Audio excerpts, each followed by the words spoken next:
Bismillahirrahmanirrahim. Sekalian ya, oke, kita lanjutkan ayat yang ke-11. Ayat yang ke-11 sampai dengan ayat yang ke-16 insyaallah. Kita baca sama-sama. A'udzu billahi minasyaitonir rajim. Bismillahirrahmanirrahim. Wa idza qila lahum la tufsidu fil ardi qalu innama nahnu muslihun ala innahum humul mufsiduna walakin la yash'urun wa idza qila lahum aminu kama amanan nasu qalu anu'minu kama amanas sufaha ala innahum humus sufaha walakin la ya'lamun wa idza laqul ladzina amanu qalu amanna wa idza khalau ila syayatinihim qalu inna ma'akum innama nahnu mustahzi'un Allahu yastahzi'u bihim wa yamudduhum fi tughyanihim ya'mahun ulaika alladhina ishtaraw dhalalata bil huda fama rabihat tijaratuhum wa ma kanu muhtadin. Sadaqallahul azim. Ayat sebelumnya itu bercerita tentang dua kelompok manusia yang ada di kota Madinah. Satu, kelompok kafir, innalladzina kafaru. Yang kedua, wa minan nas, orang-orang munafik. Maka orang kafir ini sifatnya kata Allah, orang munafik pun ini sifatnya kata Allah. Dan ayat berikut ini itu masih bercerita tentang kelompok yang kedua, yaitu orang-orang munafik ya. Karena Rasulullah memang dipusingkan dengan orang munafik ya. Muncullah ibarat pepatah, menggunting dalam lipatan, menusuk dari belakang. Itu dia, luar biasa orang munafik ini. Dan itu terasa betul. Perang Badar terasa orang munafik buat ulah. Perang Uhud pun terasa orang munafik yang berbuat ulah. Perang Khandaq pun terasa orang munafik yang berbuat ulah. Makanya Allah ingatkan ini, orang-orang munafik ini memang harus waspada. Dan inilah sifat-sifat yang Allah sampaikan kepada kita, apa ciri-ciri mereka, sehingga kita bisa berwaspada dengan sebaik-baiknya dengan orang-orang yang disampaikan oleh Allah seperti ini sifatnya itu. A'udzu billahi minasyaitonir rajim. Wa idza qila lahum, apabila disampaikan kepada mereka, orang-orang munafik itu diajak atau dinasehatkan atau diperdengarkan kepada mereka, la tufsidu fil ardh, jangan kalian melakukan kerusakan di atas muka bumi ini. Jangan merusak bumi ini, artinya itu harfiahnya, Pak. Tapi kalau dalam tafsir Ibnu Katsir itu, la tufsidu fil ardh itu ada dua kata Imam Ibnu Katsir.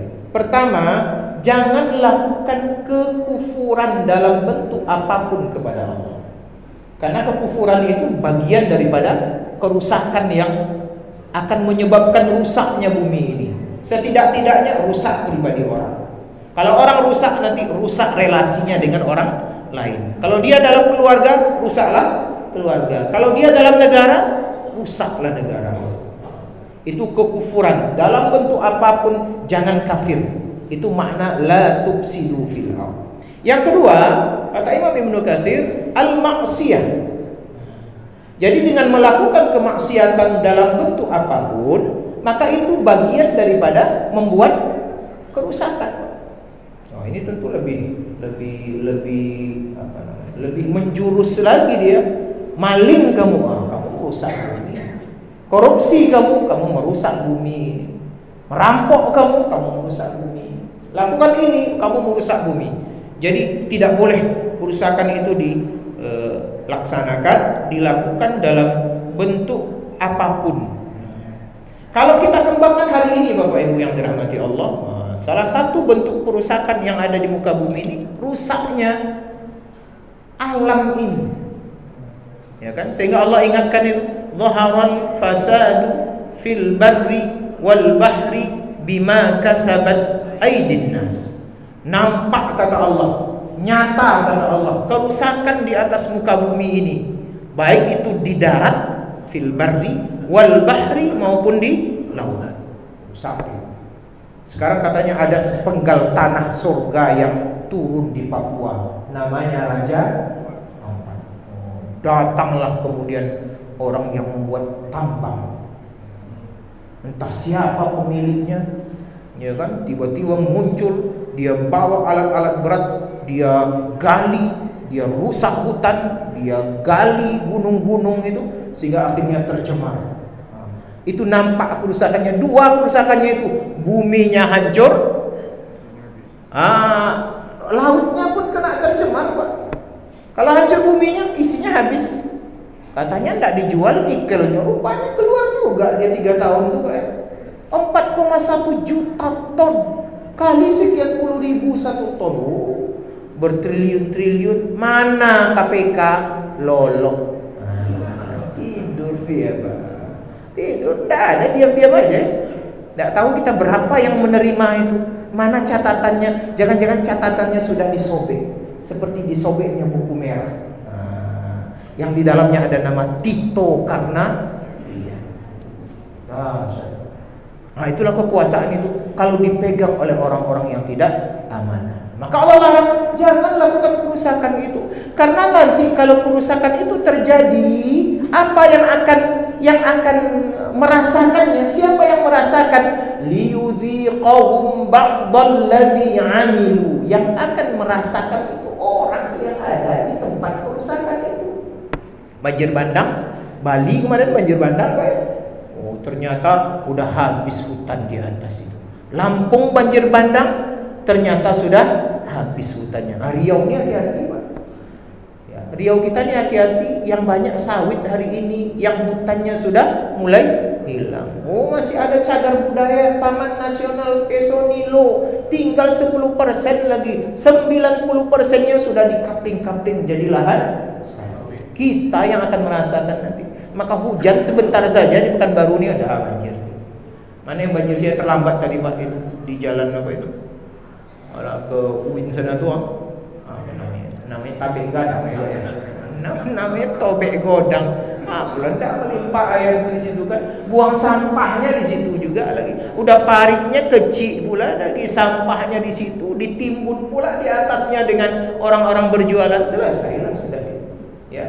Dan kita tidak pernah mau belajar. Tiap tahun berulang. Berarti kita ini lebih parah dari.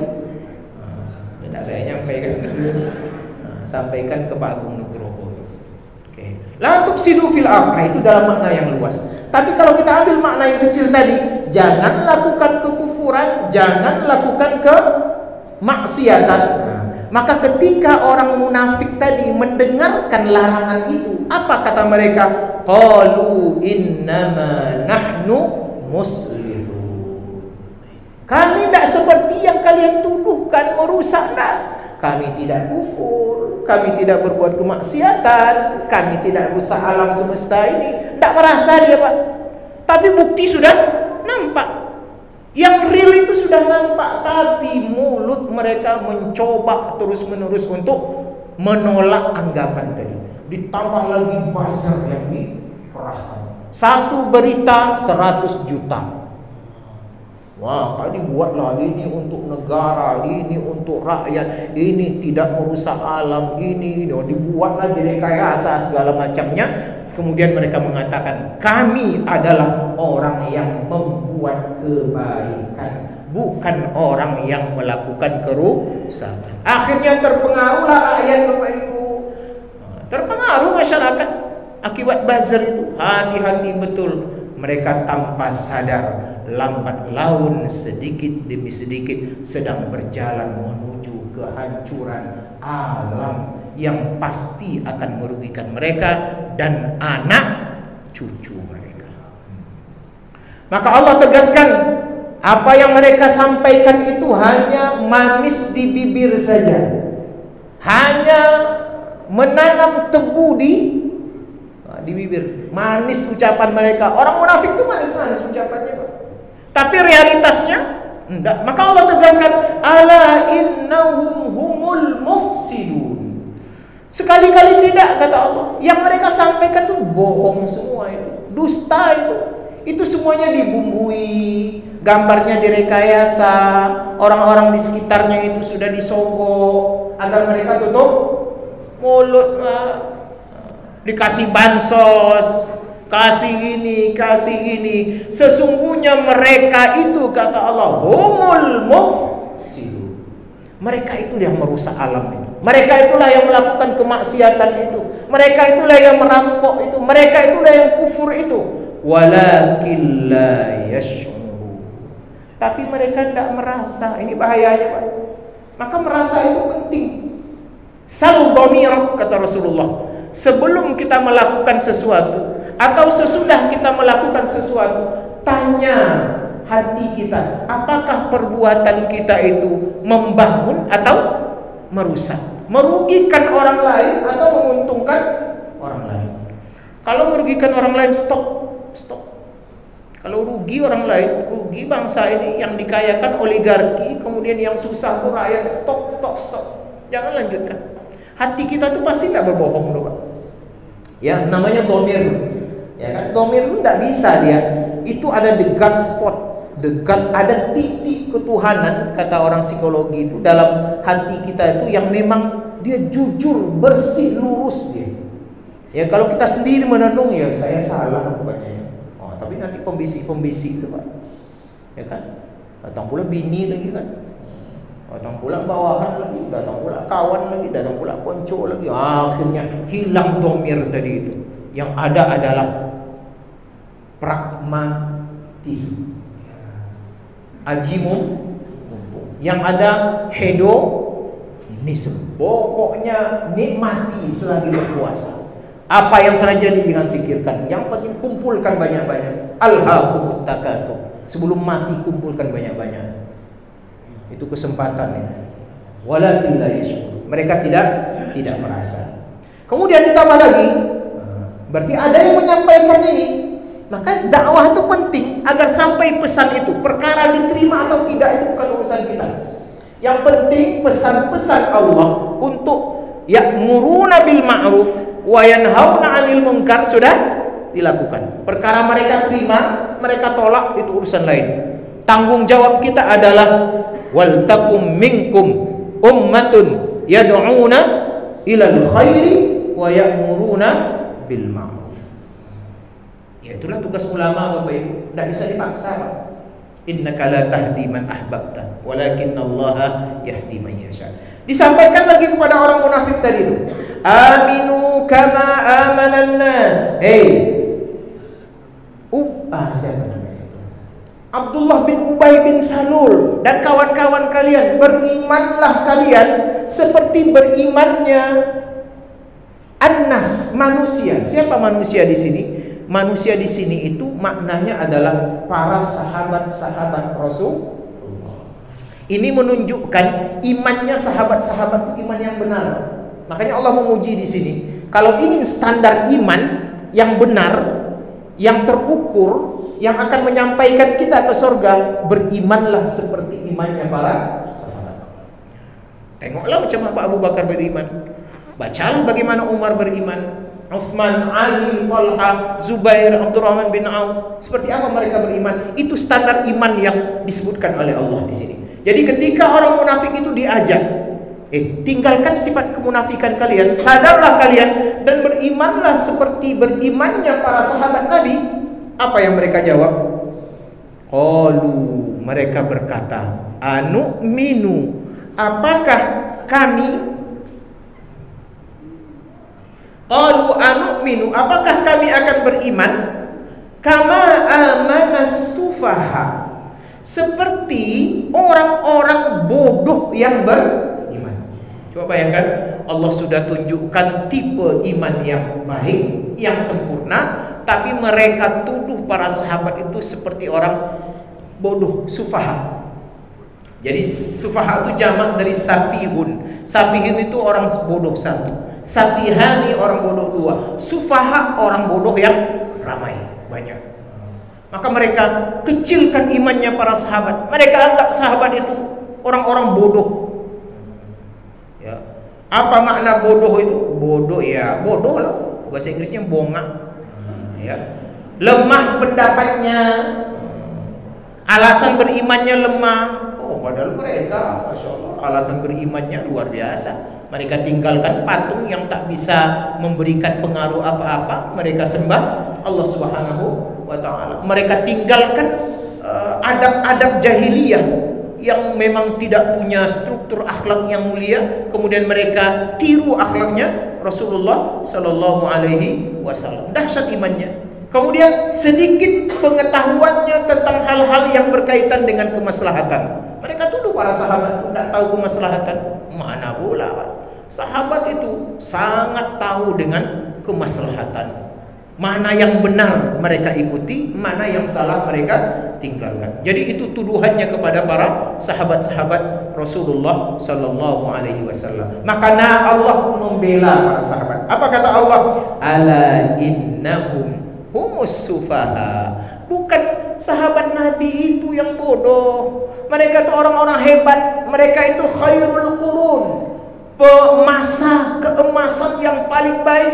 Mereka adalah orang yang diridhoi oleh Allah dan mereka pun ridho kepada Allah. Mereka adalah calon-calon penghuni surga. Bahkan ada di antara mereka yang masuk surga tanpa dihisab.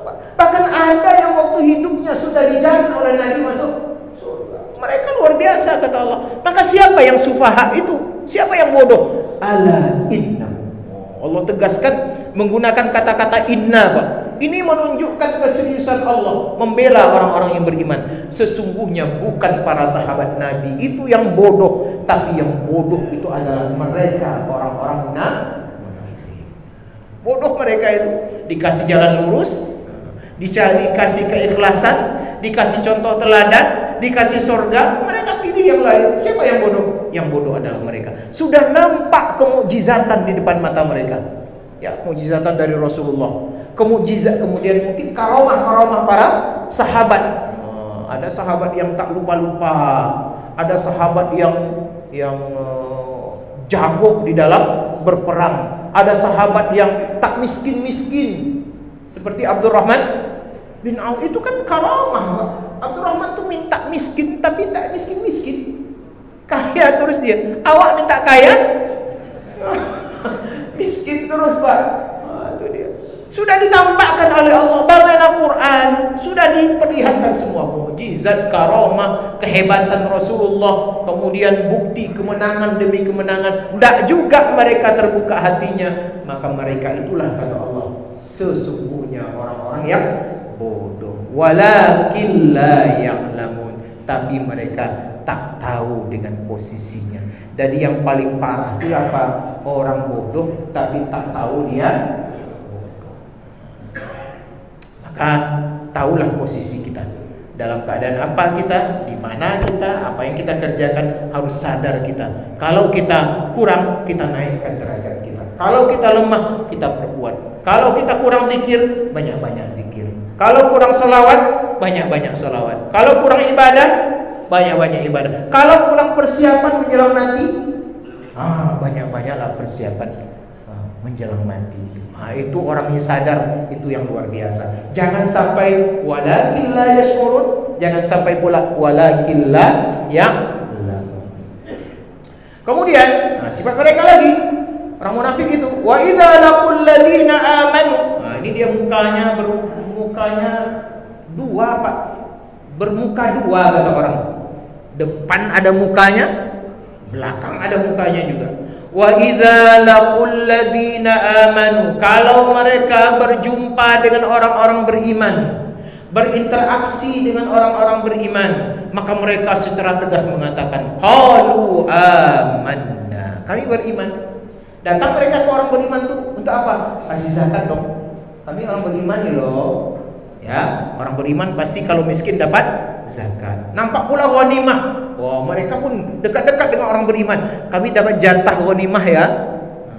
Jadi kalau ada yang beruntung untuk mereka, Pak, langsung mereka merubah statementnya. Bagaimana sesuatu itu akan mendatangkan keuntungan untuk mereka. Wa idza khalau ila syayatinihim, kalau mereka balik ke setan-setan mereka. Jadi setan-setan di sini itu macam-macam maknanya. Ada yang menyebutnya ru'asauhum, pemimpin mereka.